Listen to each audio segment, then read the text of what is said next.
गरीब भाभी की नंद की सोने की डोली। बुआ, मुझे मच्छर काट रहा है, अंदर चलो ना। अरे ऐसे जिद नहीं करते, तुम तो बुआ की प्यारी इच्छा हो ना। आओ मैं तुम्हें लोरी सुनाती हूँ। गुड़िया रानी बिटिया रानी, सपनों की नगरी से एक दिन राजकुमार जी आएंगे, महलों में ले जाएंगे। हो गुड़िया रानी बिटिया रानी, सपनों की नगरी से एक दिन राजकुमार जी आएंगे, महलों में ले जाएंगे। गुनगुनाते हुए बिंदिया की आंखें नम हो जाती हैं। हर लड़की के मन में शादी को लेकर ढेरों अरमान होते हैं, पर बिंदिया का नसीब और सा खुशहाल नहीं था, क्योंकि वह गरीब परिवार से थी, जिसमें माँ, भाई और भाभी थे।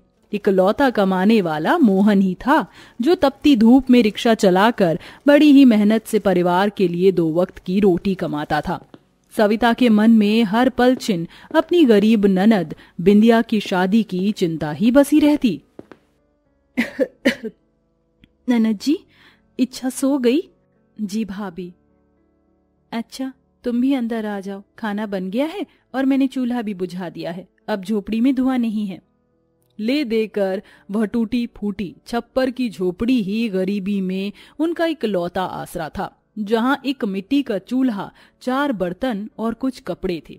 जमीन पर एक बिछौना था, जिस पर बीमार गोदावरी सोई हुई थी। इसी बदहाली में उनका जीवन कट रहा था। तभी पसीने से तर मुरझाया उदास चेहरा लिए मोहन आता है। अजी आ गए आप, खाना लगा दूं? मोहन अपनी मैली कुचैली जेब में से मुड़ा तुड़ा नोट निकालकर सविता के हाथ में देता है। ये लो सविता, आज दिन भर में 100 रुपए ही कमा पाया। सिर्फ 100 रुपए? इतने में 5 पेट का परिवार कैसे चलेगा? महंगाई भी इतनी बढ़ रही है, और फिर घर में जवान नंद बैठी है, कल को उसकी भी शादी करनी है जी। अरे तो मैं मेहनत तो कर ही रहा हूं ना सविता, अब क्या अपनी जान दे दूं? सड़कों पर इतने रिक्शे वाले भर गए हैं कि काम ही नहीं है। बिंदिया की ब्याह की चिंता मुझको भी है। अपनी शादी के लिए अपने भाई भाभी को परेशान देखकर बिंदिया को दुख होता है। एक मेरी वजह से भाभी भैया कितने परेशान रहते हैं। सविता सभी को खाना परोसती है, जिसमें गरीबी के अभाव के चलते सबकी थाली में आलू के जरा से फाक और रूखी सूखी रोटी ही थी। अरे माँ जी, आपकी थाली की सब्जी तो खत्म हो गई है, आप ऐसे चुच्ची रोटी क्यों खा रही हैं? मैं सब्जी देती हूँ ना। तभी नीरस मन से गरीब गोदावरी कढ़ाई को निहार कर बोली। अरे नहीं बहू, सब्जी नहीं चाहिए, ऐसे ही रोटी अमृत जैसी मीठी लग रही है।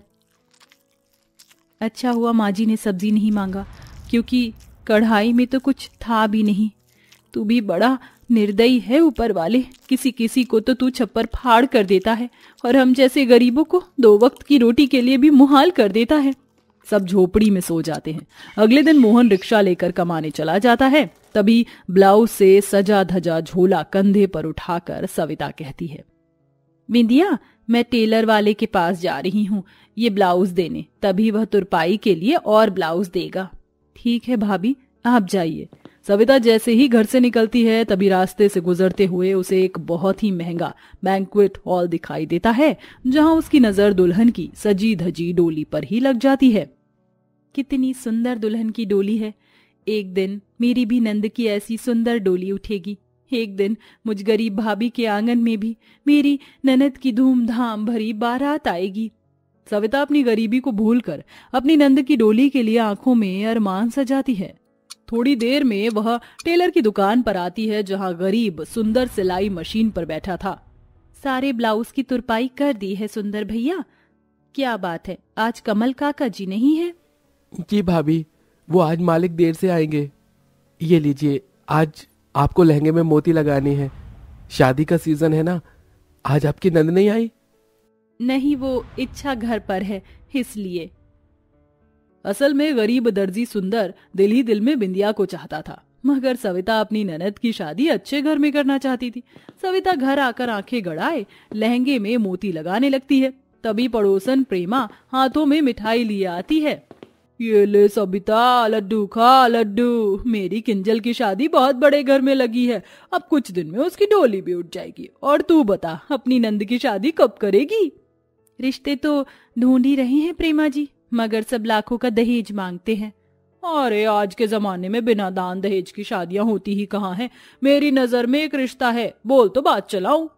जी प्रेमा जी, आपका मुझ गरीब भाभी पर बड़ा एहसान होगा, बस एक बार मेरी ननद की डोली अच्छी घर में उठ जाए। थोड़े ही दिन में यामिनी अपने बेटे अनमोल के साथ बिंदिया को देखने आती है। मोहन और सविता लड़के वालों के आगे हाथ जोड़े किसी लाचार से खड़े थे। भाई खातिरदारी तो खूब अच्छी की है तुमने, समोसे एकदम करारे हैं, और ये रेवड़ी जलेबी भी बड़े मस्त हैं। यामिनी जी, आपको मेरी ननद पसंद तो है? तभी यामिनी अपना लालची मुंह खोलकर गरीब सविता के आगे अपनी शर्त रखती है। अनमोल बेटा, तुझे लड़की पसंद है? जो मेरी माँ को पसंद है वही मेरी पसंद है। लो जी, मेरे बेटे को भी तुम्हारी ननद पसंद है। वैसे तो हम दान दहेज के बिल्कुल खिलाफ हैं, तुम बस अपनी ननद को सोने की डोली में बिठाकर विदा करना। रिश्ते वालों की सोने की डोली की शर्त सुनकर गरीब सविता दुविधा में आ जाती है। यामिनी जी, आप तो देख रही हैं हम कितने गरीब हैं, सोने की डोली हम कहाँ से देंगे? वो तुम देख लो, अनमोल मेरा इकलौता बेटा है और आगे राज तो तुम्हारी ननद को ही भोगना है। सविता एक भाभी होते हुए अपनी ननद को एक सुखी घर में जाते देखना चाहती थी, इसलिए वह सोने की डोली देने की शर्त भी स्वीकार कर लेती है। आप बिल्कुल चिंता मत कीजिए, ये गरीब भाभी अपनी ननद की विदाई सोने की डोली में ही करेगी। यामिनी लालच भरे मुस्कान के साथ वहां से जाती है। तभी गोदावरी कहती है, अरे बहू, इस गरीबी में हमें देने के लिए 4 गहने भी नहीं, सोने की डोली कहाँ से देंगे? माँ जी, लड़का अच्छा कमाता धमाता है, अच्छा घर द्वार है, हमारी बिंदिया खुश रहेगी, कम से कम उसे दुख तो नहीं झेलने पड़ेंगे। मेरे जो गहने हैं मैं उससे डोली बनवाऊंगी। तभी गोदावरी ने एक संदूक खोला और अपने भी गहने की पोटली अपनी बहू को देते हुए बोली, इसमें मेरे एक आध सोने के गहने होंगे, ये रख ले। अपने गरीब माँ और भाभी का बलिदान देखकर बिंदिया की आंखों में से आंसू छलक जाते हैं। भाभी, मगर मुझे अपनी गरीब भाभी के धन के गहने उतरवा कर नहीं जाना, मुझे सुखी घर में। हरी, तुम पर ऐसे हजारों गहने न्यौछावर मेरी प्यारी ननद। जैसे तैसे थोड़े बहुत गहनों को सोने की डोली में लगवाया जाता है। बिंदिया को दुल्हन बना देखकर सुंदर का अरमानों भरा मन टूट गया। उसने रुआसा होकर बधाई दी। शादी की बधाई हो बिंदिया जी। इतने में गाजे बाजे के साथ बारात द्वार पर आ गई, पर यामिनी पूरी डोली को सोने का ना देखकर रिश्ता तोड़ने की बात पर आ जाती है।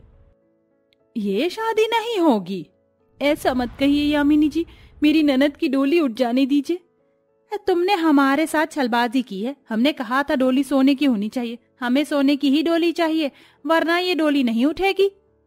भरे मंडप में इस तरह से ठुकराते जाने से बिंदिया का सपनों भरा मन टूट जाता है।